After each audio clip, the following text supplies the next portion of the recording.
as somebody that live here in New York City, man, I could definitely tell you the trains is rough. It's a lot of rough train stations. However, this particular train station that I'm reacting to right now is actually in my neighborhood. This one is actually a train that I've taken many of times, and I can tell you that it's actually it's pretty dangerous sometimes. Police is there a lot, but they're not there all the time, and this is how something like this is able to happen. Um, what I want to say is, you know, I've had plenty of altercations in the train station, nothing that really led to any violence or anything like that. However, you never know what anyone is going through in these train stations. You know, these people could be having a bad day. Um, Somebody could just got fired. Somebody could have just got out of another altercation and just looking for someone to pick on, and you never know. It's just so much that happens in these subways are a cesspool for so much negative energy, violence, and just so much down there. It's just homeless people down there. It's just everyone is down there. Now I will say this because I don't want to put a black eye on the MTA. Millions of people take these subways every day to get where they're going, and I actually have a lot of my family members that take the subways, as public transportation as well. So I know how important it is, but at the same time, there isn't enough police to police the subways and any public areas of transportation. So it's a real tricky situation, especially when you know someone like me who always advocates for the Second Amendment. I believe that all United States citizens should have the right to bear arms. I mean, it was written into the Constitution, and that's our right. That's our constitutional right. Um, New York City makes it so hard for the average citizen to defend themselves, to be able to even take classes to train to be able to know how to defend themselves and prepare for things like this. So it's just no way for, and like I say, I tell everybody, I believe that 95% of the criminals in this city is armed, which, against the citizens, I believe 99% of the city, the law abiding citizen, taxpayer citizens are unarmed. So it's just a small 1% of citizens that may be armed in the city when the rest are just, the criminals have more access to weapons than we do. I'm pretty sure the criminals have more weapons than we do. Um, so that's just a huge thing, man. But let's go ahead and check this video out. I'm going to go ahead and react to it, man. A 19-year-old is recovering in the hospital after someone slashed him across his face and neck. This happened last night inside the Utica Avenue subway station in Brooklyn. Derek Waller has more on the suspect police are looking for. Inside the station Friday night, a chaotic scene. Just before 10 p.m., police say two men got into an argument that turned physical. The fight spilling up the stairs, where police say a 19-year-old man got his face and neck slashed. Friday night, just before 10 p.m. Now, let me say this. I don't want to keep cutting this off. I know it's a short video, so we're going to get through this pretty quick. Man, I try my best to make sure I'm not on that train after 6 after 6 p.m. I don't want to be on the train. I try my best to make sure that I don't need to take the train after 6 or 7 p.m. If it's an emergency and I need to get on there, I'm definitely going to get on there. I'm not saying that I'm afraid to. It's just I try my best not to, because you can avoid so much negative energy. You can avoid so much drama by just not putting yourself in certain situations, by avoiding those situations in areas. So, yeah, shortly before 10, I know it's a lot of people that be coming home from work, that's going to work, that's going to school, coming home from school. So I don't know what this situation is. But, you just got to be careful on these subways, man. Have your head back into the station to flag down an MTA employee while bleeding. I ain't never seen a situation like this since I've been here, so I thank God it wasn't me. The victim taken to Kings County Hospital, police describing his condition as stable. County. These are surveillance photos of the man police are trying to find, taken at the turnstile just underneath Eastern Parkway. Subway riders we spoke with here are understanding. So I can't see the guy's face. I can barely see his complexion. I can't tell you if it's a black guy, if it's a Spanish guy, if it's an illegal immigrant. What I can tell you is this past few weeks in New York City. If you're not familiar with New York, if you're not in New York, you may not know. But in New York City, these past few weeks, there have been a lot of illegal immigrants involved in stabbings, random stabbings, people that they don't even know, just randomly stabbing people.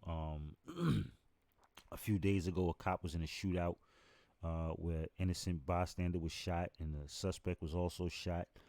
And it was an illegal immigrant. A district attorney was just robbed recently, and it was an illegal immigrant. So, and these people have more access to weapons than they just got in this country, and they're gaining access to weapons, and just it's amazing that I'm 45 years old and I've lived in this city my entire life, right? And one thing I can tell you is it is extremely hard for the average citizen, law-abiding citizen, business owner. You know, you literally have to have been shot 20 times probably and survive that to even possibly get on a good list. And I know that New York City has actually claimed to have loosened up on gun laws, but it's no way. No, the Second Amendment right is a constitutional right that they're just tight on. And if you're gonna wait for the police to get there, if you're gonna wait for the police to defend you, you might be in trouble. When you're your only defense, you're your first line of defense, you protecting your family. How can someone say that they're protecting the family? Like, I was just having a conversation, not to get off topic because I want to get right back to this. But I was just having a conversation with one of my good friends, a good friend of mine, about mansions. We were just talking about some mansions that we seen upstate New York that was pretty cool, and we was talking about the motivation of how when I used to see mansions and drive past them, I would get motivated to say, you know what, I wanted a house like that. And I said the last thing that I would want to do was have a mansion in New York where I can't even protect it. I would have to hire 30 security guards to defend it, you know, buy 15 dogs and 30 cameras around. It's nonsense. But yeah, it's just crazy in New York City, man. Understandably alarmed. I do feel like now, lately, it's been getting really crazy when it comes to, you know, the train station. Sharice Chapman says she makes sure to keep a constant awareness. Being aware and noticing something about to happen before it happens, and being able to prevent if we can. If it's safe enough, then we can intervene. But if it's not, it's understood that we have to get some other help. Despite concerns about safety, NYPD data shows transit crime is actually down this year, about 7% citywide, and down even more here in the 7-7 precinct, about 26% compared to this time last year. Man, let me tell you, I used to live in, I'm glad I don't live in that area no more, the 77th precinct. However, it's crazy because I still, I'm not far from the 77th precinct. I'm actually in the area of the 79th. Well, I stay right now. I stay in the area of the 81st, the 88th. So I'm on a different side, but usually when I'm on that side, I'm in the area of the 79th precinct. And 77th precinct was one of the worst precincts in Brooklyn. Some of the most corrupt cops. I mean, the first cop I ever got stopped by was from 77th, and he was actually a corrupt cop named Mike Paul. I actually knew his brother. His brother was real cool, a real cool guy, had a couple stores, and yeah, but he even said, man, Mike Paul was a, you know, it is what it is, man. Usually ride it every day and I feel pretty safe. I've heard of a few incidents here and there, but there's always MTA workers and police officers here. Anyone with information about the man you saw in those surveillance. As I just said, it's not always police officers there. If it was always police officers there, then this, you know, situations like this wouldn't be able to happen. And it's rampant down there. It happens a lot in different train stations. And sometimes police actually leave one train station to get on the train and ride a few stops to another train station. So someone could see them leave a train station and assault someone and leave that train station and not even be seen by those cops. So yeah, that's kind of crazy. But this is another one I want to talk about. This one just happened in New York as well. Hey, real quick, guys, I just want to take this quick second to show you guys my clothing line, Dugami, which stands for Designing Urban Gear and Making It Interesting. If you guys would like to support, you can go ahead and click the link in the description. Also, if you click on a product on my page, on my website, and you scroll down, you may see some gifts come with a free book bag, a free face mask, or just a free gift in general. So you guys make sure that you go ahead and check that out. Not all products come with a free gift. So make sure that when you click on the product, that you scroll down to the bottom to see which ones come with a free gift.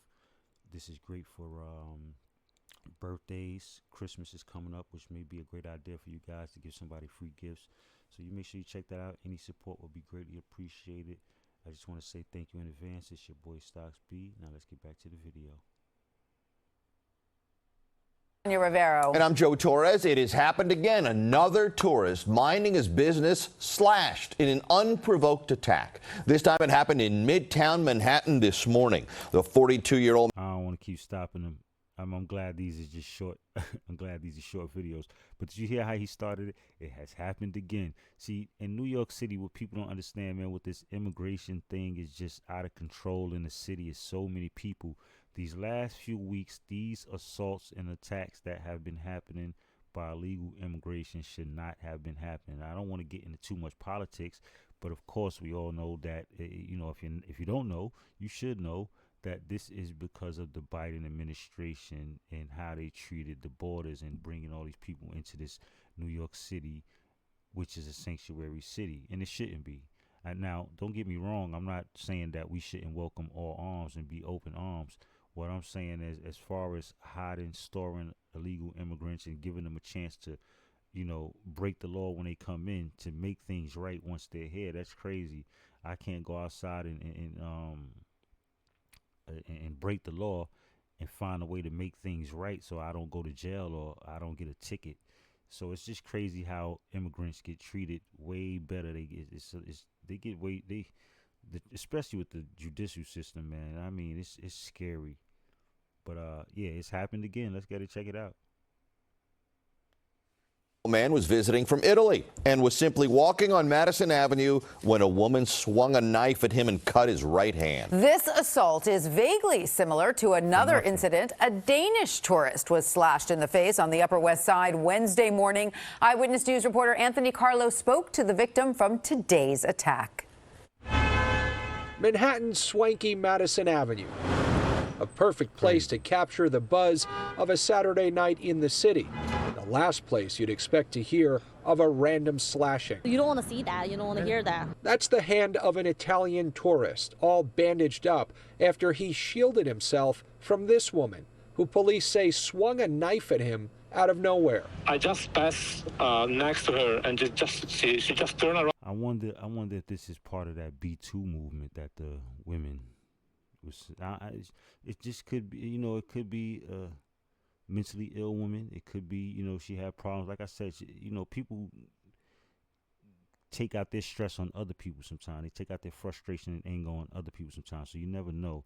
But if you're not familiar with the B4, I believe it's the B4 movement, the 4B movement. Excuse me, that's what it is. 4B. I said B4. It's the 4B movement, where these women are claiming to get prepared to assault men and, you know, take out men and things like that. So I wonder if it could be that the 4B movement. I'm not sure, but it could be anything. I'm just throwing it out there.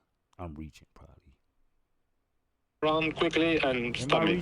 Paolo Rex spoke with Eyewitness News on the phone hours after the unprovoked attack on Madison Avenue. Unprovoked. Rex was out sightseeing late Saturday morning when he walked by the woman, who he says was blankly staring at a Wi-Fi kiosk, as if in a trance, before lunging at him with a knife. Well, I was shocked. So I just look at this, and then I saw that she was looking back at the sign, completely lost in her mind, and I said, okay, let's just walk away. That tourist, slashed here on Madison Avenue, is in town from Italy. He's a computer science professor who's preparing to speak at NYU this week. He is not the first tourist to be randomly slashed in Manhattan in just the past few days. 25-year-old Joshua Zinberg was charged with attempted murder and assault after allegedly slashing a tourist from Denmark on the Upper West Side Wednesday. No city wants to be known as the city of stabbings, so hopefully it'll end. Exactly. New Yorkers know such a trend cannot continue at the peak of holiday tourism in the Big Apple. More people to come out dining, and then this has happened, and then, you know, this it can impact the economy too. You know, Yeah. people doesn't want to go out. But still a city this tourist will visit, even if his last trip ended with a tetanus shot after being slashed in the hand. Has this changed your perception of New York City? No, I love New York City. I mean, there's nothing that can change that. In Midtown, Anthony Carlo, Channel 7. Man, it's crazy. You know, random stabbings, people just, it's insane that you would think everyone would have a right in to defend themselves. But, you know, people, random stabbings are just happening left and right. Like the guy said, that we don't want to be known as the city for random stabbings, yet we cannot defend ourselves. In fact, it's illegal for the average citizen to own a bulletproof vest. If you're not, and as a journalist, as a professional journalist, you can't own a vest in the city. However, you have to, you cannot own a weapon.